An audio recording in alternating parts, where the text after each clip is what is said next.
This is episode number 26 of Mystery Meets Fine Dining podcast.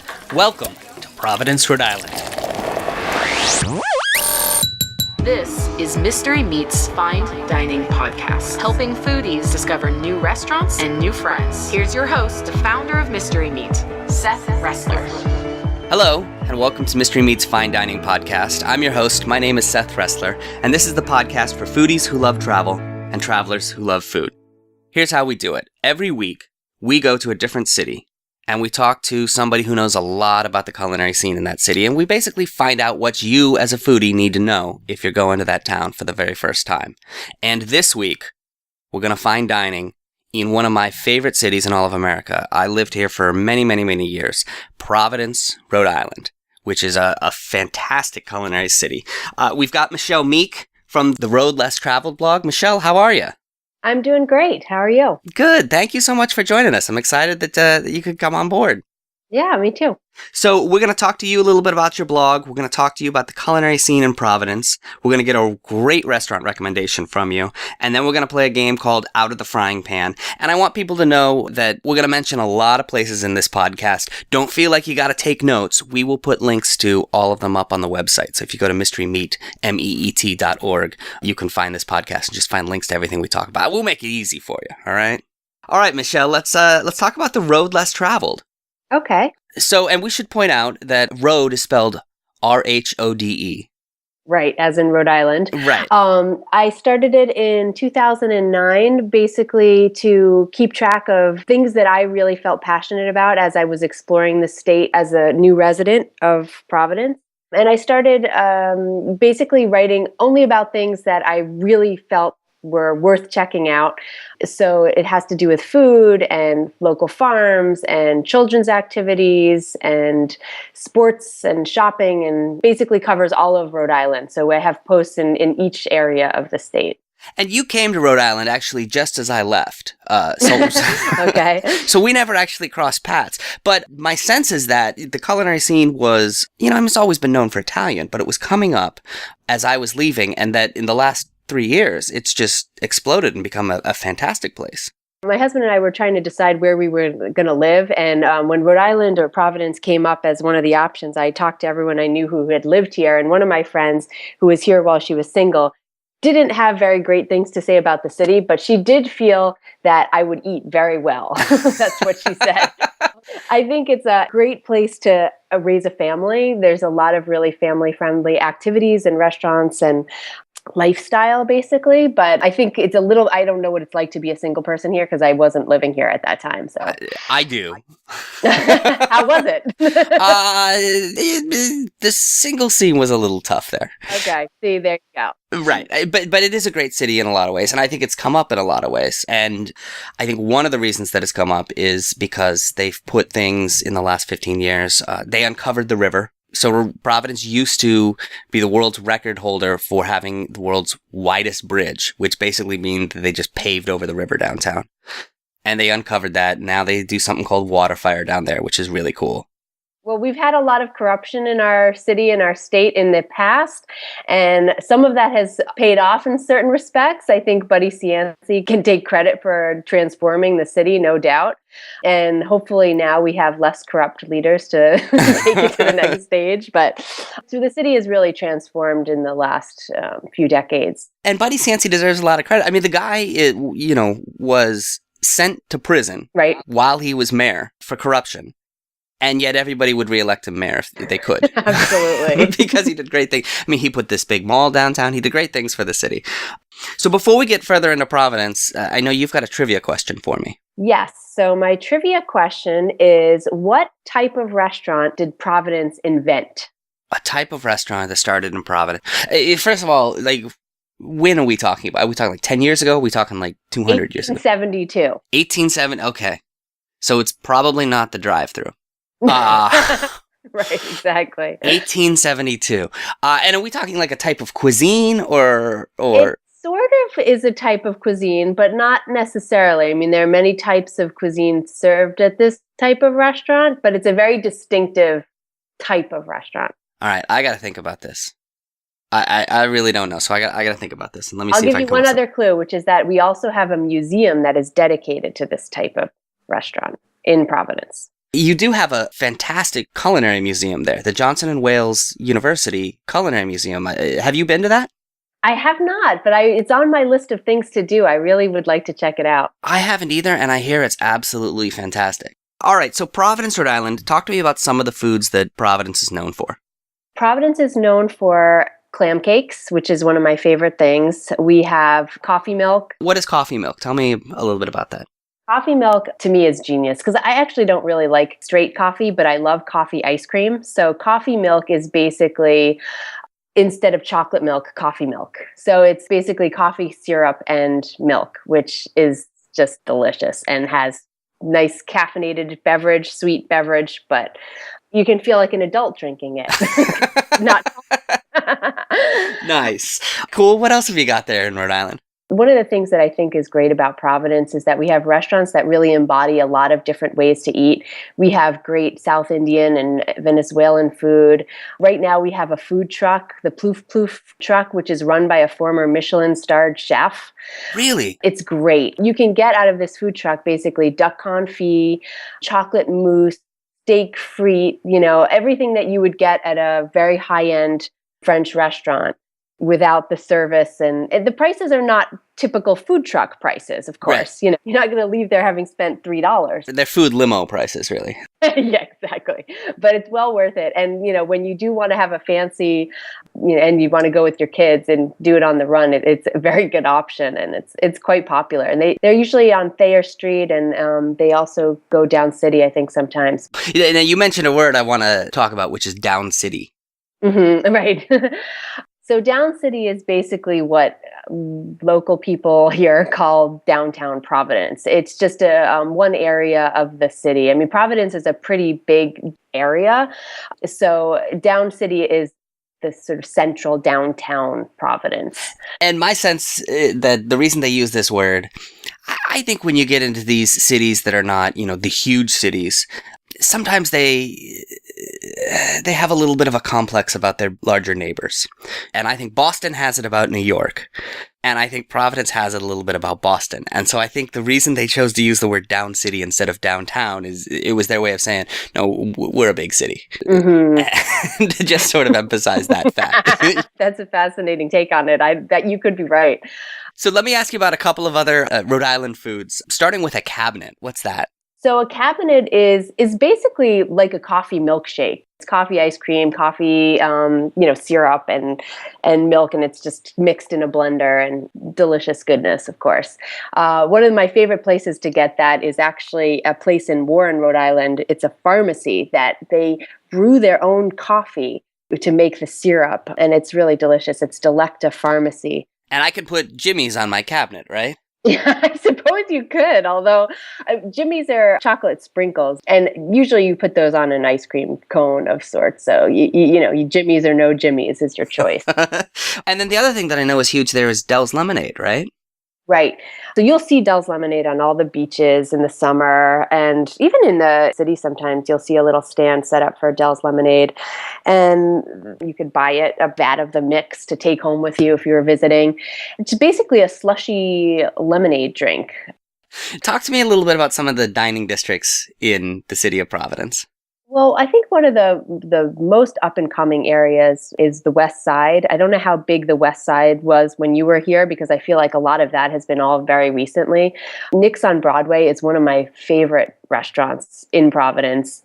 They do breakfast a few days a week, and he makes these delicious frittatas, and they make all their own breads and buttermilk biscuits, and it's just fantastic. And I've also been there for dinner, and it's equally wonderful and not expensive for what you're getting. The quality of the ingredients and the food, it's a very reasonably priced restaurant, and they just expanded actually. Another place that I really like down there is Louis Fuller, which has a really charming atmosphere. It's decorated in Art Deco and feels a little bit like fine French dining, but also at more reasonable prices than you normally would get. When I was there, the West Side was sort of the more artsy neighborhood. not quite as expensive. And then the east side, which is where Brown University is and College Hill, and at the bottom of College Hill, you've got the Rhode Island School of Design, was the more expensive area.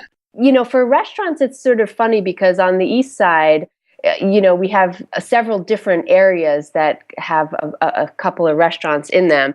On Thayer Street, it tends to be more college-y type food, which is cheap, but not necessarily very good. Whereas if you go to the Wayland Square area, which is also on the east side, you'll find more, Farmstead, which obviously I love. Haruki is down there. So the first time I lived there, I was in college, in the late 90s. I left Rhode Island and then I came back. And one of the things I found was that the college students, the radius of which they would travel grew. Yeah. So they would now go to places like Wayland Square, where we never did that when I was in college there. Right. And from talking to students, unfortunately, a lot of them don't venture down city as often as they should. No, and in the late 90s when I was in school, Down City was, I don't even think it was the safest place to be. Down City, first of all, we now have URI and CCRI both have a building down there, so that's transformed the area. And they created an arts district there, so you can actually do shopping down there at places like Craftland, tax-free, which is great, and I love that store. They have all stuff made by local artists, and there's also the Dorrance, which is a really high-end restaurant. We have Local 121. So there's actually a lot of really nice places, a lot of nice restaurants, and we still have, the Trinity Rep Theater, and I would recommend it for tourists who are coming to Providence as a definitely must to go to Down City and check out one of those places. And you mentioned a couple of the universities. I mean, we should talk about that because Providence has some fantastic universities in the city. We're very fortunate in that area. I mean, we have, a top-notch cooking school, Johnson & Wales. We have an Ivy League college, Brown University. We have one of the best art schools in the country, Rhode Island School of Design. And then, of course, we have Providence College, and now we have URI down there. It really makes the city a very vibrant place, which is wonderful. Talk to me about some of the food events that happen throughout the year. Rhode Island is a small state, so it's so hard to think of events that only happen in Providence. There's the farmers markets. First of all, we have what I think is one of the best farmers market system. FarmFreshRI.org keeps track of all the farms in Rhode Island and all the markets and lists who's going to be at what market when. In Pawtucket, which is right over the Providence border, we have an indoor Winters Farmers Market, which is a great event. It's every Saturday and every Wednesday. And I was surprised the first year I lived here. I couldn't believe how much there was during the winter. I had thought, well, what are they going to have? But they have greens grown indoors. They have potatoes and carrots and onions. And then, of course, there's things like honeys and jams and pickles. And it really is a cornucopia of food there, which is great. And I know it's not strictly a food event, but talk to me a little bit about Waterfire. I love Waterfire. I mean, it still remains one of the most popular events in the city. Basically, they have about 80 fires that they light throughout the rivers, and they play music, sometimes live music, and they light all these fires, and it just creates a very it's sort of entrancing, it's peaceful. And I was surprised, even with kids, how long they would sit and watch the fires blazing. They're kind of entranced by it, too. It has a very European feel to it. Yeah, people come from all over the state and other states and other places in the world to see Waterfire. And it has remained kind of an amazing tourist attraction. It started as an art exhibit created, I think, by a RISD alum. And, it's been going on for a number of years now, and it's still going strong. And it's on certain dates, so you have to look at the website and make sure that you're coming on a certain weekend and you do want to check it out, that it's happening that weekend. And I have to give a shout out to a friend of mine who, he's an amazing musician. His name is Spaga. You may have seen him. He's the bald guy with the really long ponytail who twirls fire. I mean, he literally stands in the middle of the river and he's got chains and he's like juggling fire and twirling fire. And I don't know how he does it. It would scare the crap out of me, but he does it. And he's absolutely amazing. Of course, there's also food and food events that happen in relation to Waterfire. So, there's often ice cream stands, and you can get a grilled pizza down there and homemade popcorn and things like that. So you definitely can go there hungry and find some food to eat too. Okay, you've got a great restaurant recommendation for us. We're going to talk to you about that in just a second. And we're also going to find out the answer to your trivia question here. I got to figure out what type of restaurant was invented in the city of Providence. Before we get to Michelle's restaurant recommendation, two things I got to let you know about. The first is a mystery. We're Mystery Meat. That's how we roll. It's a big secret. I can't really tell you about it yet, but I can tell you it involves the city of Providence, Rhode Island. I don't know if you know this, but recently, Travel and Leisure magazine named the city of Providence the best culinary destination in America. And so we're working with people from the city of Providence, people from the state of Rhode Island, and people from a lot of the great venues and restaurants there to put together something big, but I can't tell you what it is yet. All I can do right now is tease you with it. Second announcement. If you don't know what Mystery Meat is, we want to let you know. Mystery Meat is this social dining group. We started it in Boston a couple of years ago. It is a bunch of foodies who get together to enjoy a great meal with each other. But there's a catch. And the catch is this. You don't find out where you're going until 24 hours in advance. Which is tough because you buy your tickets a week in advance. So when you buy your tickets, you don't know where you're going and you don't know who you're going to be eating with. But this is how we weed out the riffraff, all right? This is how we make sure that we only get serious, adventurous foodies to show up to dinner. And some of them come on their own and some of them come with other people and some of them are young and some of them are older. The common denominator here is that everybody's a foodie. They love food. The conversation inevitably revolves around, where to eat and what they've been cooking and all that kind of stuff. So if you like hanging out with other foodies, this is absolutely for you. Here's what you need to do. Go over to mysterymeat, MEET.org, click the big orange button that says Get an Invitation, and sign up. If you are in one of the cities where we are already hosting Mystery Meat dinners, that's Boston, San Francisco, Seattle. We're about to have our first one in San Jose. We're lining up our first one in St. Louis. I don't know why it's all the S cities. Just that's the way it happened. If you're in one of those cities, we will send you an invitation when tickets go on sale to our next event. If you're in a city that doesn't have Mystery Meat yet, sign up and then go tell all your friends to sign up. And when we see a bunch of interest in a particular city, that's when we start doing Mystery Meat dinners there. So head over to mysterymeat, MEET.org, click the big orange button, and get an invitation. Okay, we're talking to Michelle Meek of the Road Less Traveled blog about the culinary scene in Providence, Rhode Island. And you asked me a trivia question. Mm-hmm. So give it to me one more time. What type of restaurant was first invented in Providence? And you said this is not a type of cuisine. So it's not like it was an Indian restaurant or it was an Italian restaurant. Sort of a cuisine, sort of not. Sort of, okay. And you said that this was invented in the 1800s? 72. 1872. I'm going to guess. I don't usually have a guess, but I'm going to guess it was the diner. Yeah, correct. What was it about a diner in 1872 that was different than, I mean, I think that originally it meant that it was mobile. Because in 1872, Walter Scott sold food out of his horse-drawn wagon, basically, which was considered the first diner. Gotcha. Diners typically were in, sort of an old train car or something like that. So I think it had something to do with perhaps the venue itself. Of course, it's transformed a lot over the years. Very cool. I learned something today. Let's talk about your restaurant recommendation. Tell me about the restaurant that you're sharing with us. So I am in love with Farmstead. I have gone there many, many times for all different types of meals, and everything I've had there always is amazing. Matt Jennings, who's the chef there, and Kate does the pastry. She bakes the breads and does the desserts. Everything is absolutely fantastic. The other day I was there and I stopped in and I got a chocolate and caramel tartelette that they made, and it was one of the most delicious things. And it reminded me actually of the ones that I would get in Paris, and their food is just fantastic. That sounds great. Now, have they changed the name? Because they used to go by the name La Laiterie, right? They have a shop. It used to be the shop was called Farmstead and the restaurant attached was called La Laiterie. From what I understand now, it's all just called Farmstead Inc. and it's considered one and the same. But they do have the little shop. So that's kind of nice too, especially if you're visiting. You can take away something, some cheeses, some house-cured meats. So what type of cuisine are we talking about at Farmstead?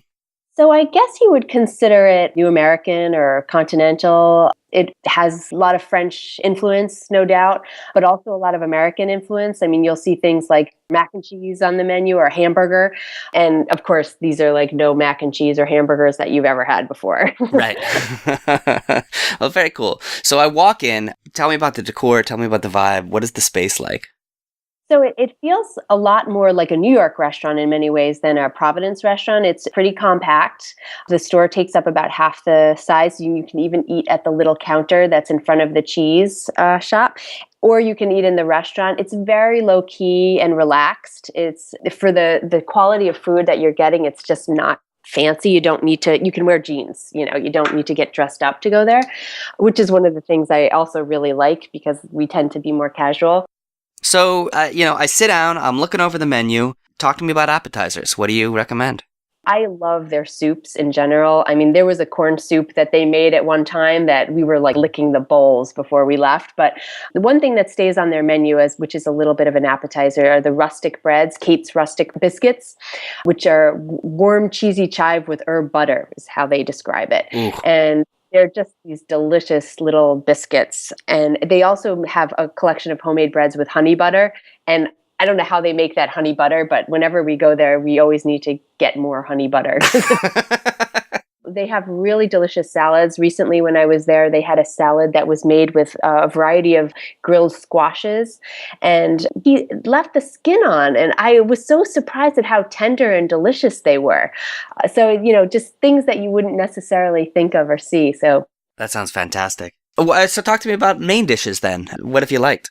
I've had fish there, which is delicious. Right now, I saw that they have a Rhode Island monkfish. I mean, they're very good about working with local farms, local fishermen, and sourcing ingredients locally as much as possible. And that obviously makes a huge difference in how good the food is. I mean, it's partly the ingredients and it's partly the talent in putting it together. So it's the combination of those things. And I always go for pork dishes. They have right now an organic suckling pig tasting, which is a variety of different. And I don't know if you know this about Matt Jennings, but there was a competition, Cochon 555, which he won a number of years in a row, which made him the Prince of Pork, according to them. So he knows what he's doing with pork. Right, and that's kind of a big deal when the Providence chef goes up to Boston and takes out all the Boston chefs. I mean, that was nice. What about desserts? What do you got in that area? Everything is good, so it really depends on what your preference is. I tend to go for like I said, the tartelette, which is kind of like a little mini personalized tart. Right now, they've got a chocolate peanut butter caramel tart, which I tried, which was delicious.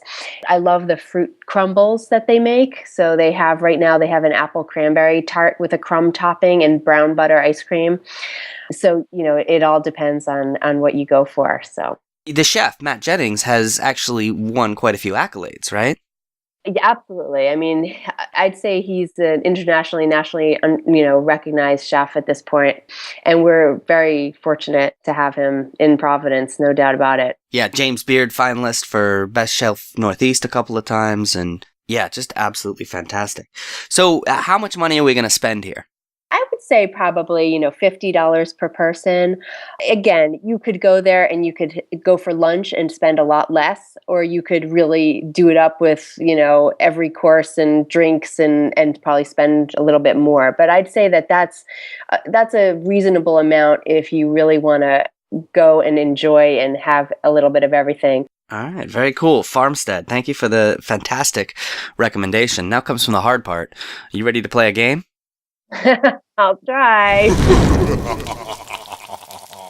This game is called Out of the Frying Pan. I am going to ask you for a series of rapid fire recommendations. Just tell me the first thing that pops in your head. Here we go. Providence, Rhode Island, hugely known for its Italian cuisine. Do you have a favorite Italian restaurant in the city? Yes, Guido's, which is in the Ives Street area on the east side of Providence. And the reason is because despite the often slow service, especially when it's crowded, it is definitely by far the most authentic food and experience that you will find. Of course, I also love Federal Hill, so it's a hard choice, but I do love that place. Rhode Island, right there on the water. Great seafood. Do you have a favorite seafood restaurant in town?